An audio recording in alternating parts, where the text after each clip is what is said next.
Okay, Shridhar, thank you so much for doing this. Let me start asking you where you were born, where you live right now, and maybe some story that connects those two places, even if they are the same. So, Mauro, thank you for having me on this podcast. I am from India. I was born in a in a town called Nagpur, which is in a large state called Maharashtra. I came from a middle class family, and Shridhar, it's cutting a lot. I cannot hear what you're saying. Like, is I'm that even so? going to a lot. Let's cut the video to see if Shall it we? improves. Yeah, let me just see. Let's cut the video.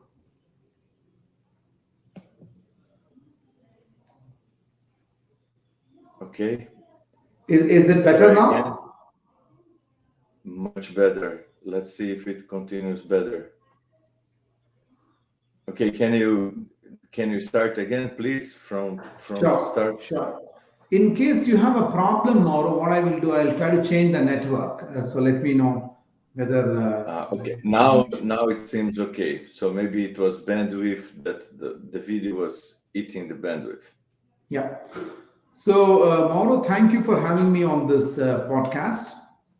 I come from a second tier city in India, known as Nagpur, born and brought up there.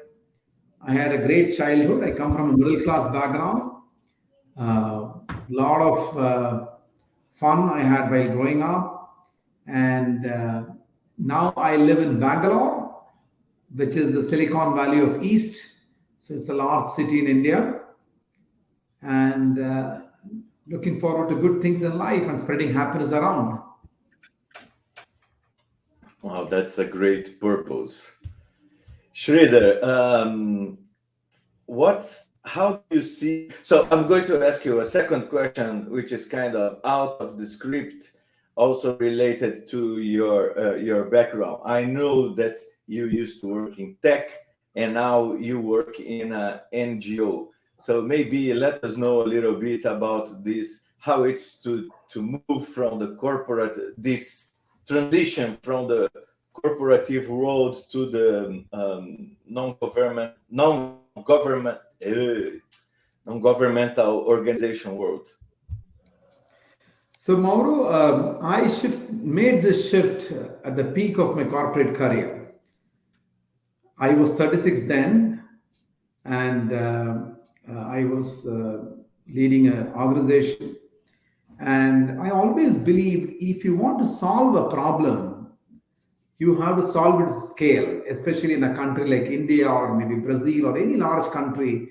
You have to solve a problem at scale, right? Otherwise, many of them remain as ideas. They don't scale up. They remain as pilots. So I always had fascination for providing access to fundamental needs for the deserving sections of society, especially children. And when I got this opportunity with Akshaya Patra, where I currently work, I decided to make this move. In fact, the founder of Akshaya Patra one day called me and he said, Shridhar, at the time I was volunteering with them, and he said, Sridhar, why are you building empires for others? Build for these children who are future of this nation. So that was like a calling for me, and I made this switch. And let me tell you, Mauro, it has been a fantastic decision which I have taken. When I look back, it has given me immense satisfaction and happiness when you see children from very poor background breaking the cycle of poverty and hunger in the very same generation. It is said that it takes 45 years without any intervention to bring out a child or a person in abject poverty to a middle class income background. We are trying to do that within one generation in Akshaya Patra. And I've seen thousands of students who have done extremely well because of this initiative where we feed children coming from the bottom of the pyramid. Our vision is no child in India will be deprived of education because of hunger.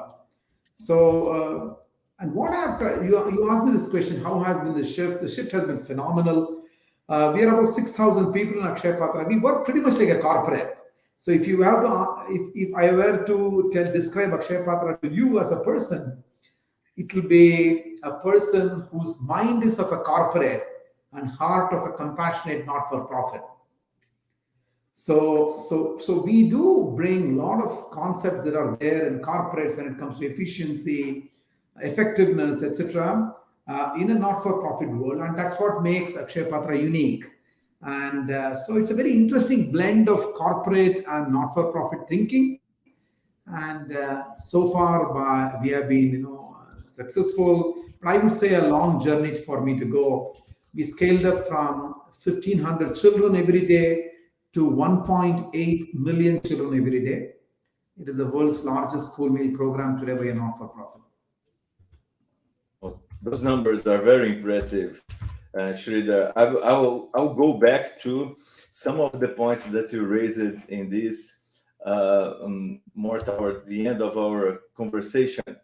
But let me get one thing that you said, even in the first question, when you were saying like hoping for, you said that you are hoping for good things to come.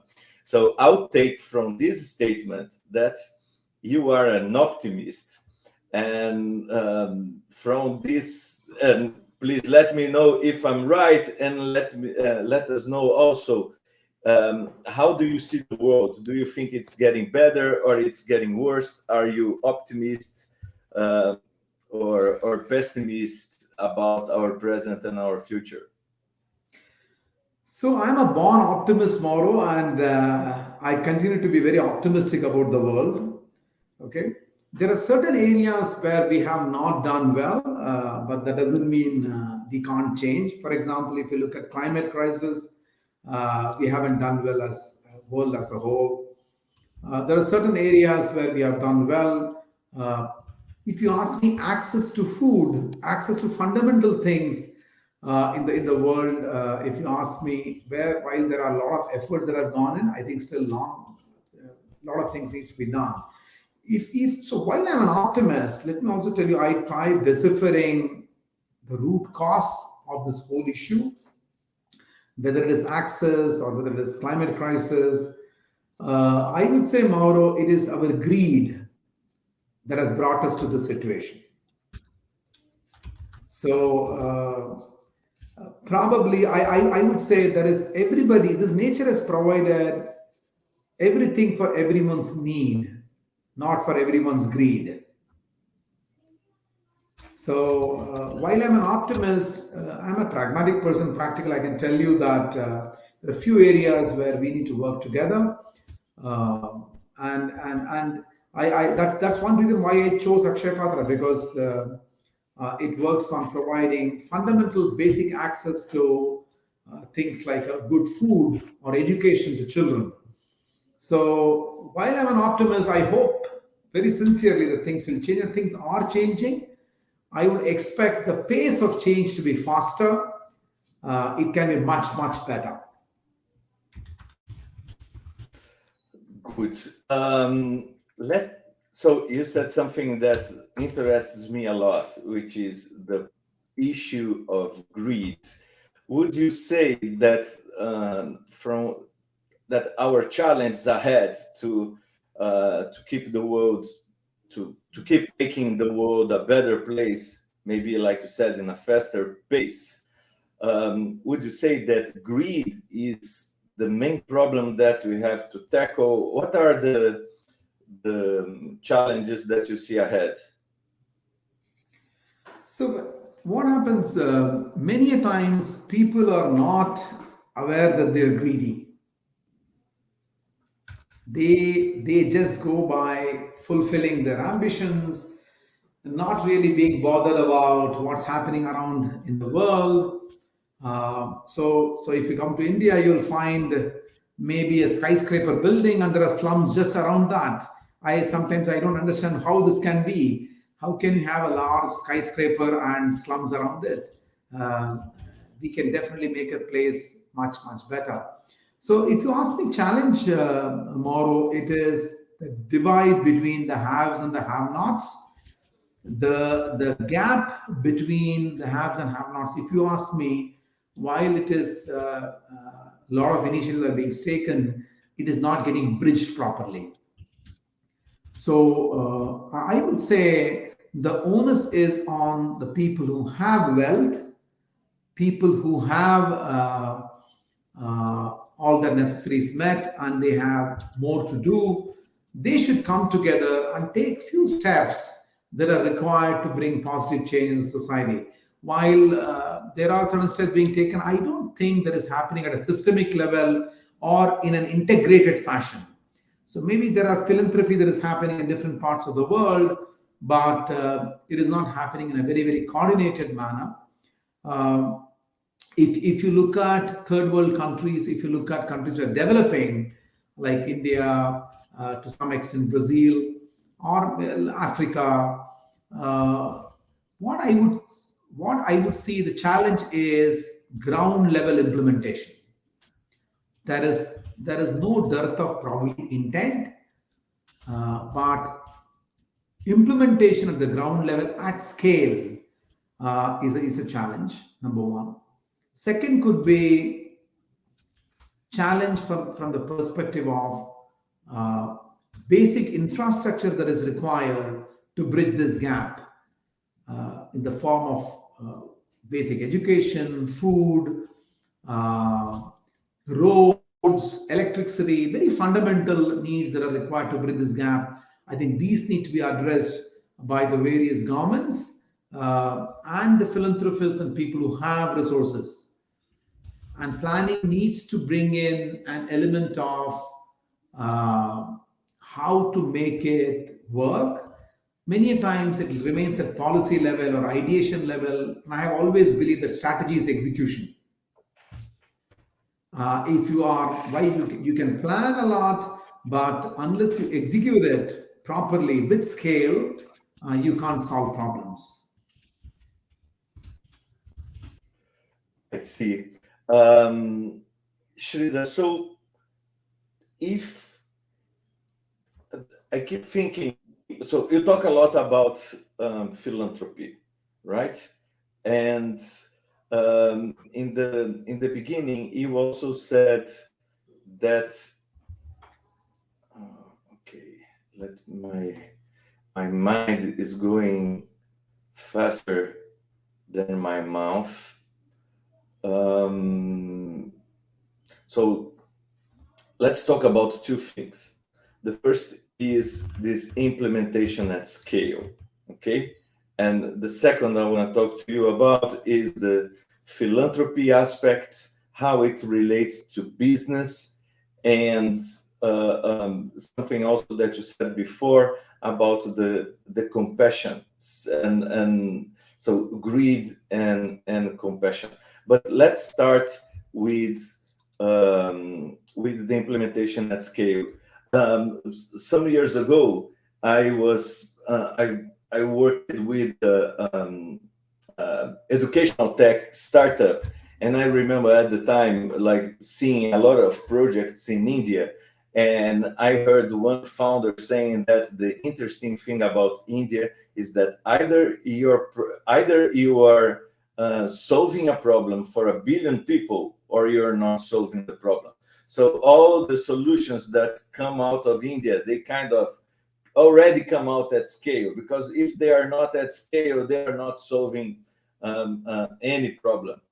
And I remember one literacy project that was so simple yet so powerful, which was to put subtitles in the same language of the Bollywood movies. So like people would listen to something in their own language, and by seeing the subtitles, they would improve their literacy, which is like a very powerful yet very simple um, idea. And we do see all these problems of implementing things at scale.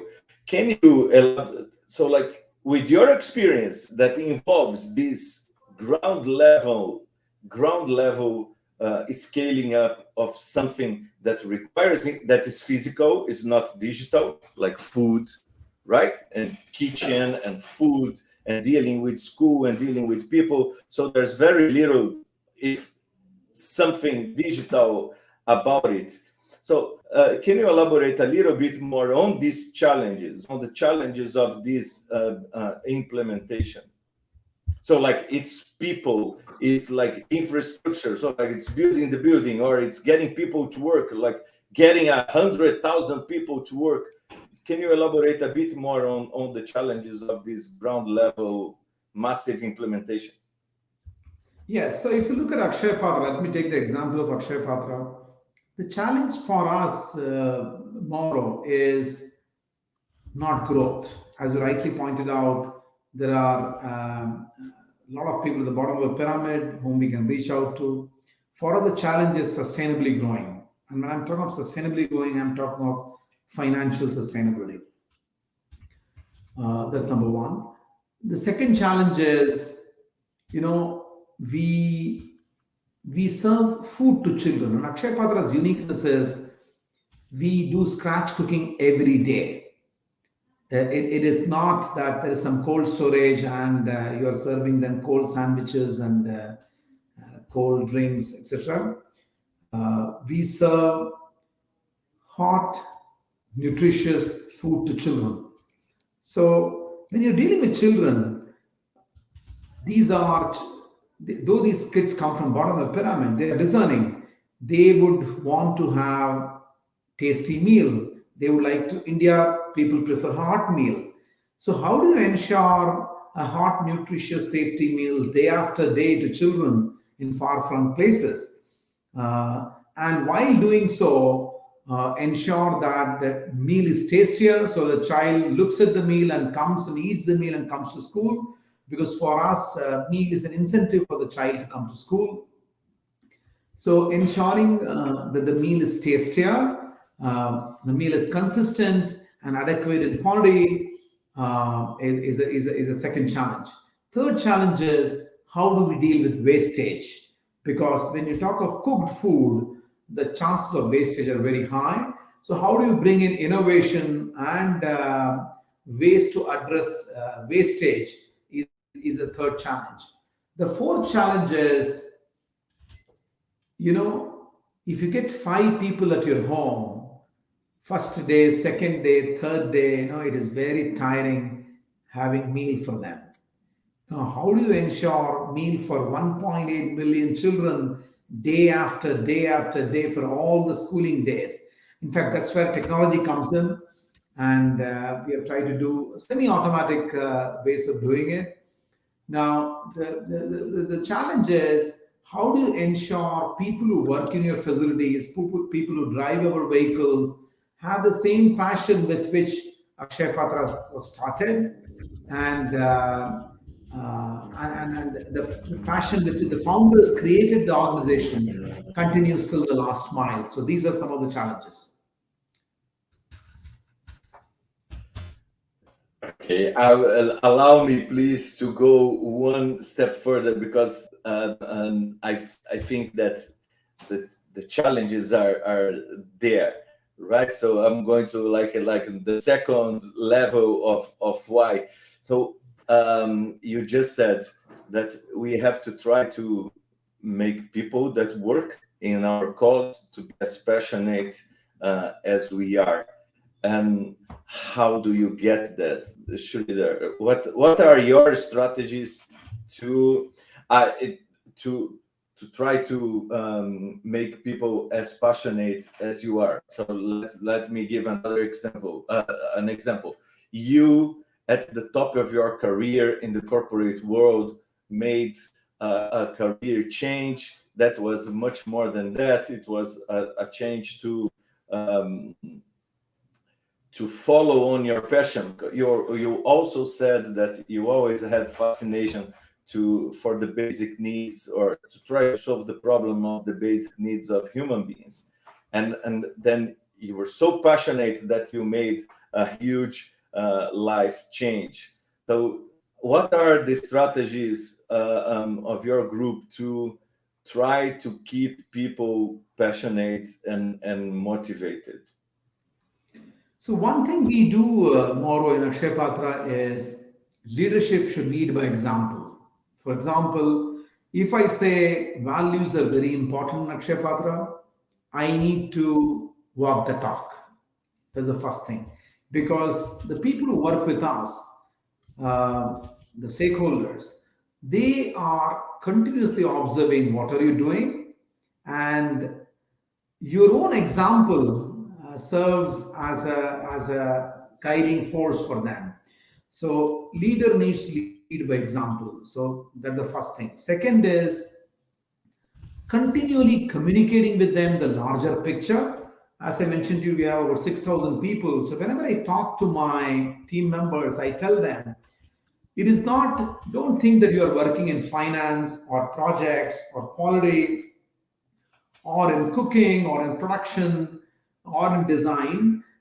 You are actually solving a large problem that the country faces. You are in the business of spreading happiness.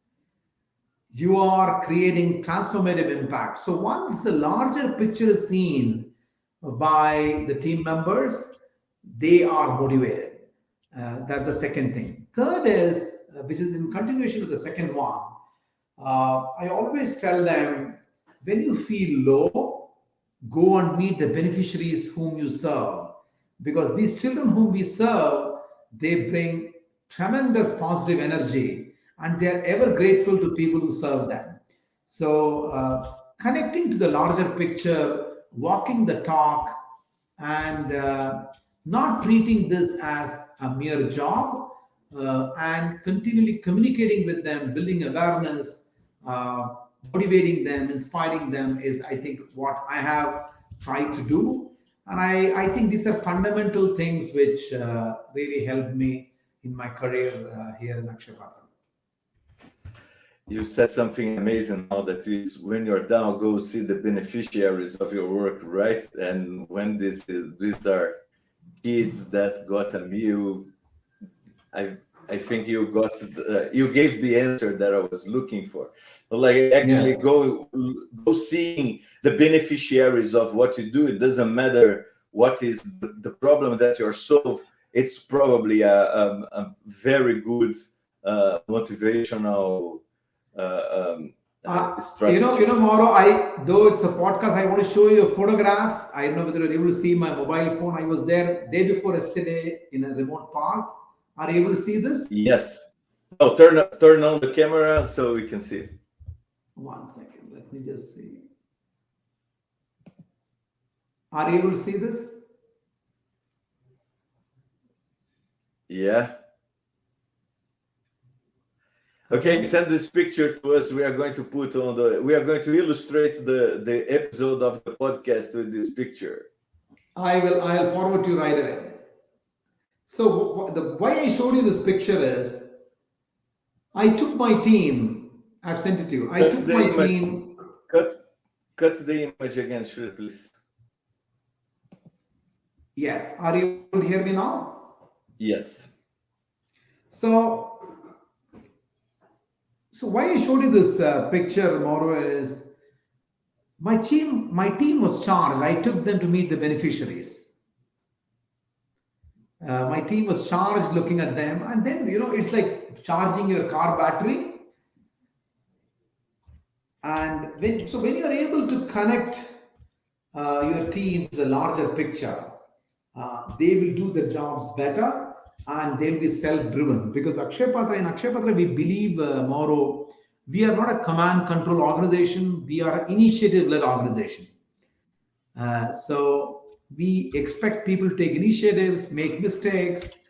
So I've seen that whenever people connect with the larger picture, they take initiatives and they are propelled towards the mission. I see. So Shridhar, the second point that I wanted to touch is the one on business and philanthropy, but also on greed and passion. In my head, all these four things are connected in the question that I want to ask you. Um, so you want to solve a very basic problem of human beings, which is hunger. And as one of the challenges that you listed to us is greed. But greed is also a basic characteristic of human beings, right? We cannot get rid of it. It's going to still going to stick around with us for a long time.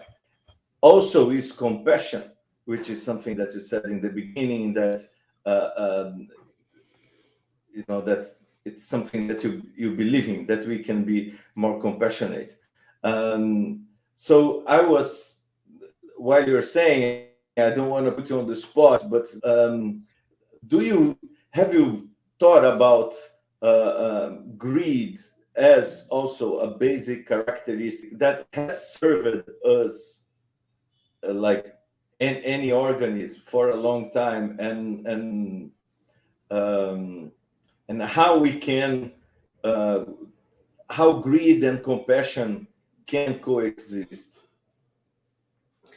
You see, again, it depends on how do you direct your greed, right? Now, greed for, let's take learning, greed for uh, solving a problem, okay? Greed should not be at the cost of others' happiness. I would say, so greed in one sense can be generic.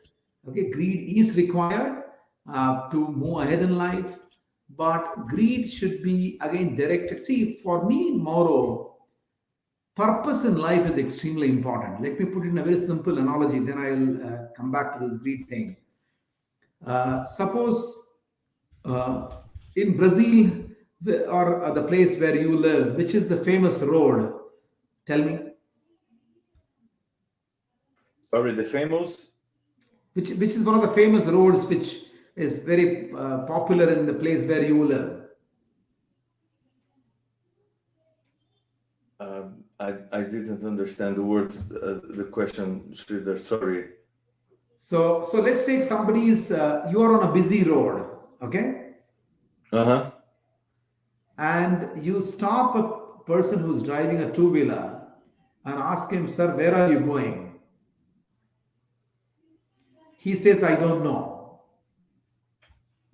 Then you Yeah. stop a guy who is on the road, on a busy road. You stop a guy who's driving a BMW, the latest series, and you stop him, ask him, "Sir, where are you going?"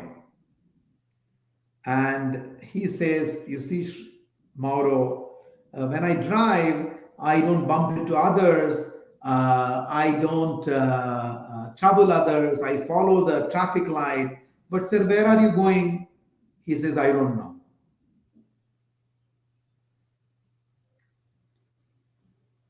What I will you see your call this point. guy? Okay? So, it's very important for a person to know where have you started, where are you heading, and if it is the right place where you're heading, nothing wrong in being greedy about it. Okay, uh, Yes. but but greed cannot be at the cost of causing unhappiness, discomfort, agony, misery to the fellow human beings with whom we interact. Okay, otherwise we may land in a situation, Mauro, where each one of us is looking for happiness, right?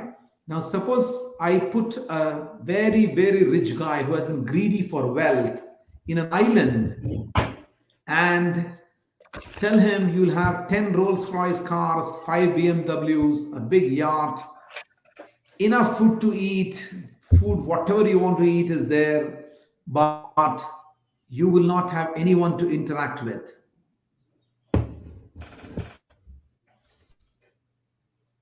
That is what greed will do if it is negatively applied. You will reach a situation where you will be in an island where You don't have, and the guy after 10 days will go mad, though he has the best of facilities there.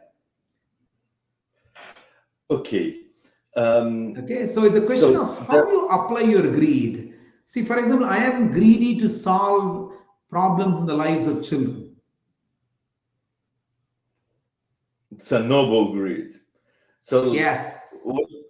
what what you're saying makes a lot of sense, and I have thought about it, not exactly for greed, although it applies, like you were saying, but to other things like pride or like uh, arrogance. Like if Yeah. they serve a purpose, they Yep. cannot. You cannot be arrogant for the sake of arrogance. So like if your arrogance serves a purpose, then maybe it can there can be something like good arrogance or pride. So those things, they have to serve a higher purpose, and then maybe they can be a means to an end. And I think what you just said about greed completely applies.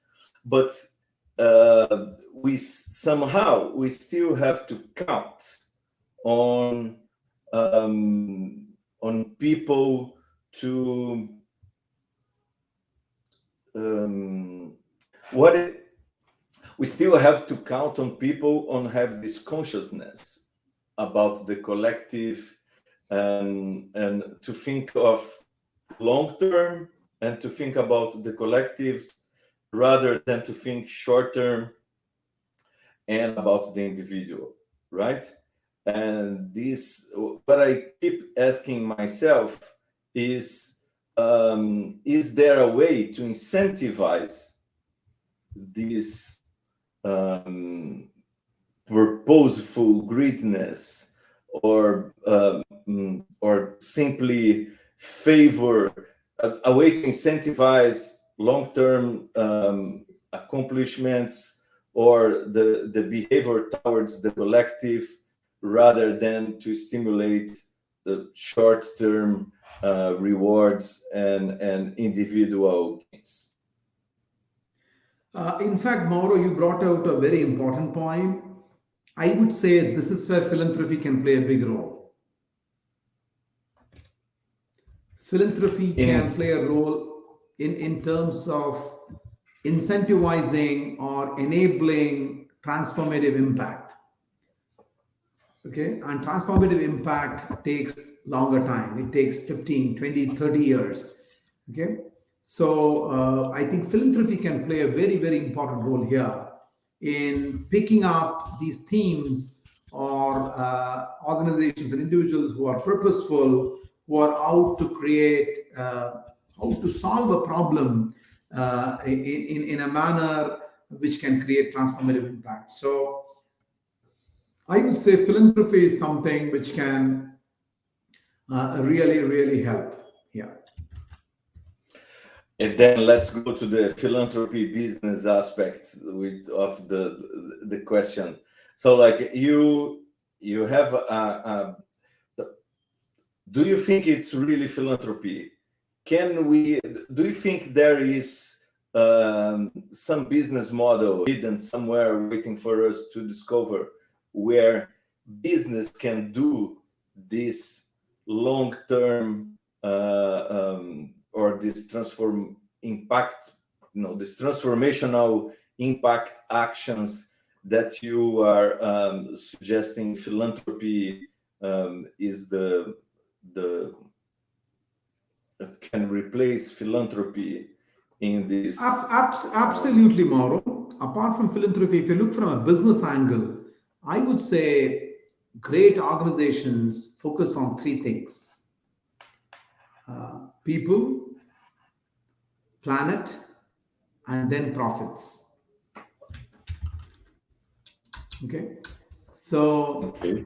uh, so if let's take, there is nothing wrong in being business savvy and uh, being profit oriented, but the question comes, while you are in the process of making profits, how you deal with the environment, how you deal with the society in which you are in, um, how the society benefits from your business. Now, if these things are integrated in the business plan, and I would say it's a responsible business. There's nothing wrong in making profits, okay?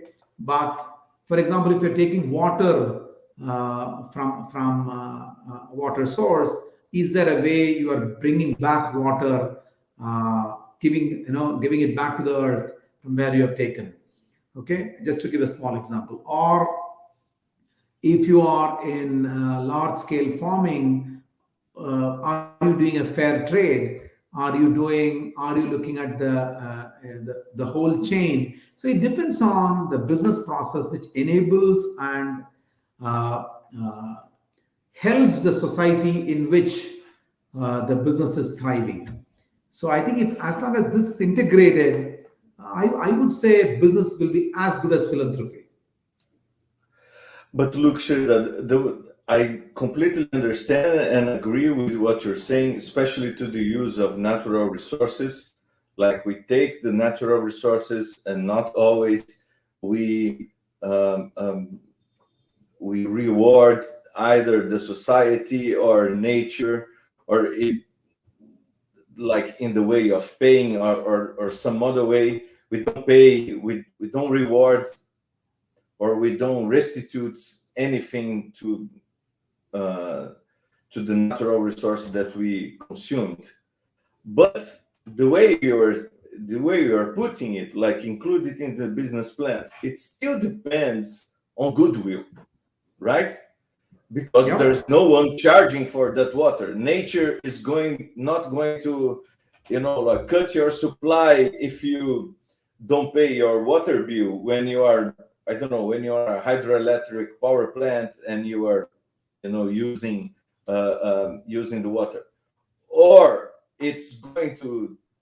But if you do impact the environment to the point that you change the ecosystem, still this process is very, most of the times it's very slow,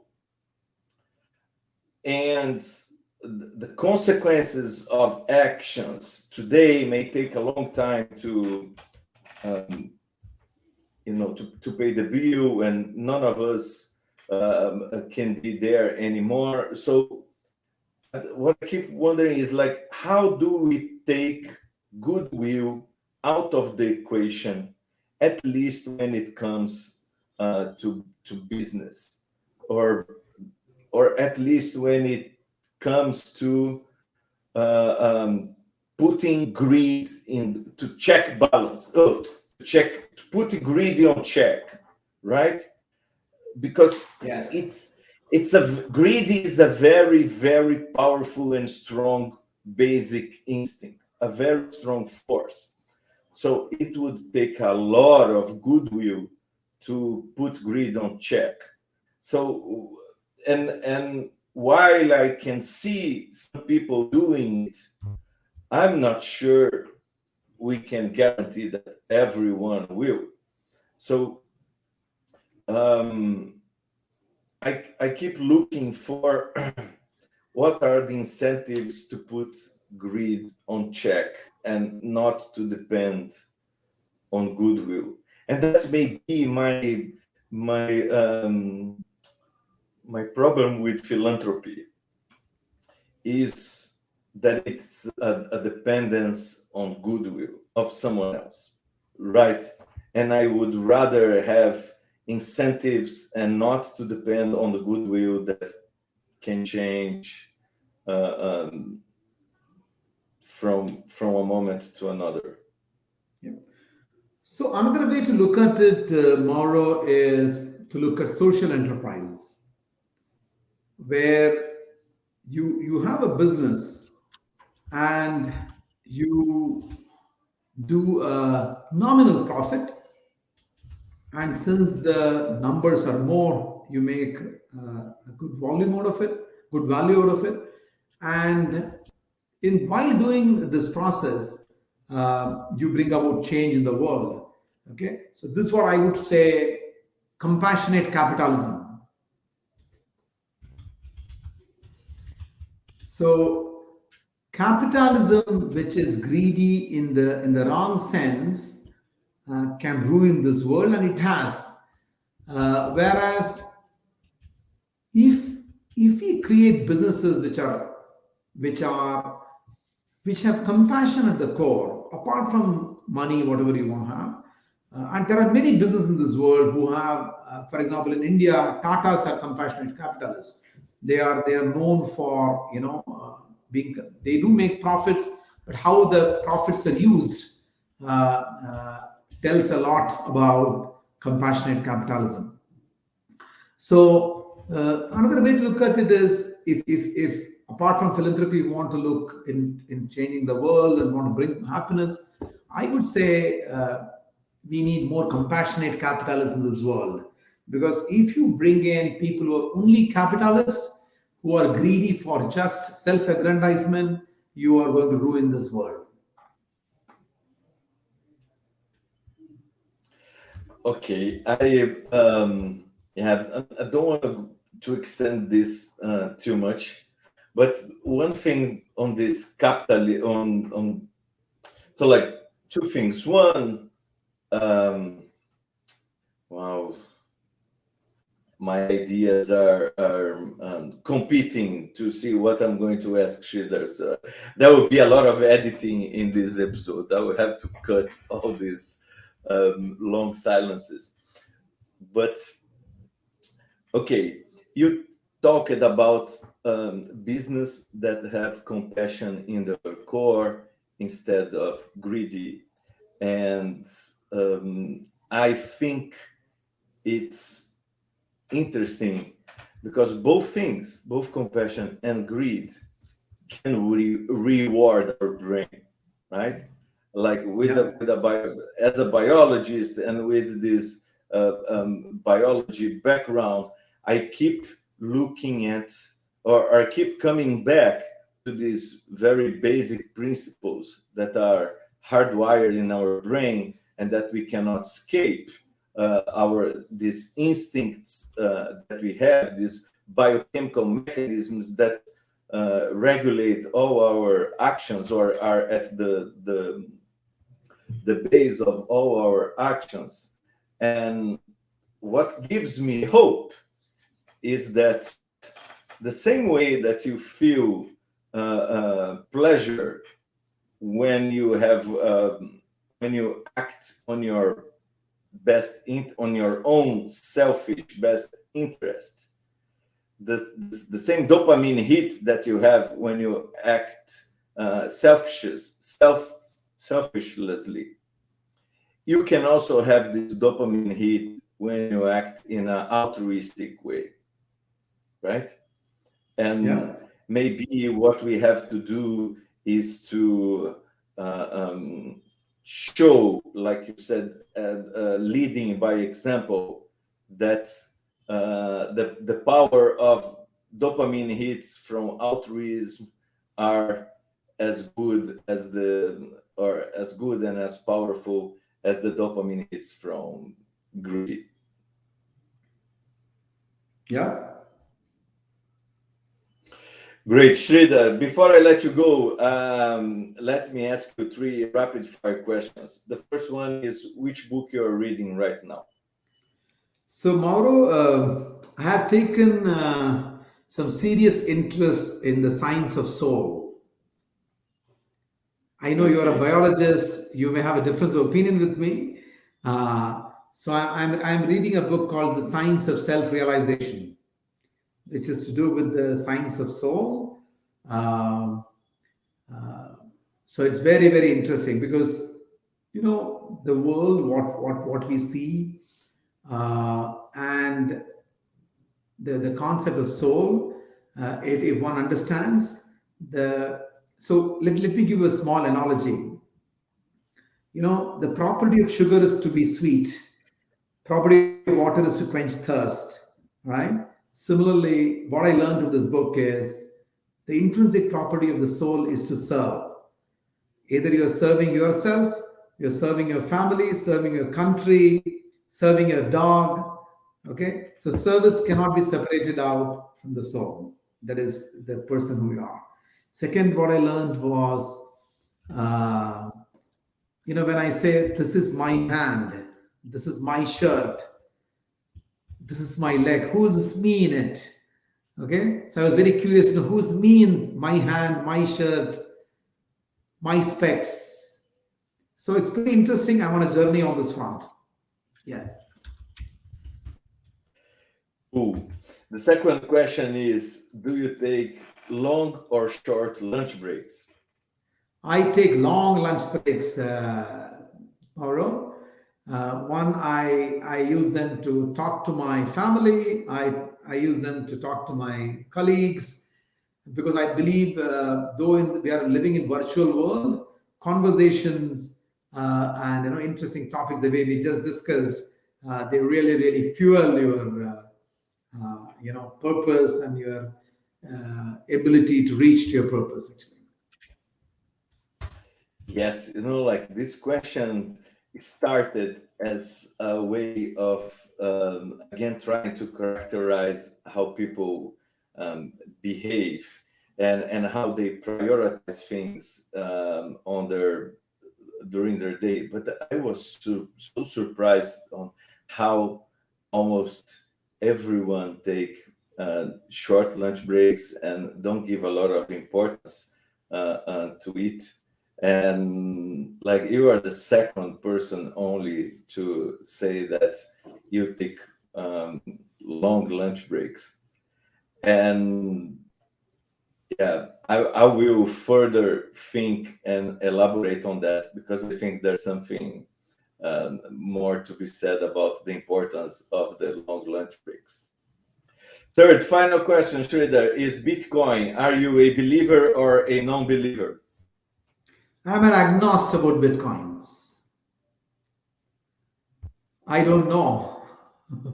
I don't know So about you it. don't own. So you don't own any I don't Bitcoin or own any cryptocurrency. bitcoins, so I'm just keeping my fingers crossed tomorrow. I would say I'm an agnostic on the, especially when it comes to, I don't know whether this will work, this will not work, or probably I would say it's too early to comment. Okay, that's a fair answer, Shridhar. So thank you. Is there a way on? Is there somewhere on the internet where you would like people to go interact with you or know more about what you are doing and your very noble mission of doing something that we should have done, we as mankind as humanity should have done at least a long time ago, which is to end hunger. So you can